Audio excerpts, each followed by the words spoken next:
Hi friends. நான் உங்கள் ஜிக்கி பேசுகிறேன். இதற்கிடையில் எனக்கு கோல்டு பிடித்து கொண்டது. இங்கேருந்து போகும்போதே கோல்டு பிடிச்சிடுச்சு எனக்கு. என்ன ரீசன் காரணம்லாம் எனக்கு தெரியல. அது வேற உடம்ப போட்டு படுத்தி எடுத்துருச்சு. அங்கே மலை மலையா சில்லு சில்லு சில்லு சில்லுன்னு. சென்னையிலலாம் நான் தும்மவே மாட்டேன். ஆனால் அங்கே இருந்த இந்த 2 நாள்லேயும் தும்மிக்கிட்டே இருந்தேன்.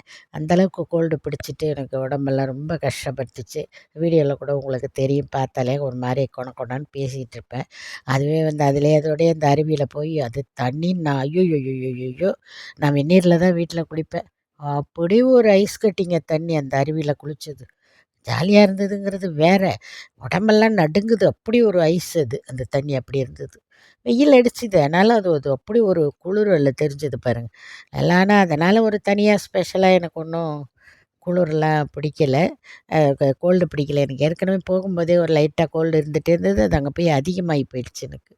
உடம்புக்கு இந்த காரில் ஏறுறதும் இறங்குறதும் ஏறுறது இறங்குறதுமா இருந்ததுனால உடம்பு சரியில்லாமல் தான் நான் போயிட்டே வந்தேன். இன்னும் எனக்கு சரியாக ஒரு மாதிரி தான் இருக்குது. இன்னும் 2 நாள் ஆகும். அது ஒரு முக்கியமான ஒரு விஷயம். அடுத்த வீடியோவில் சந்திப்போம்.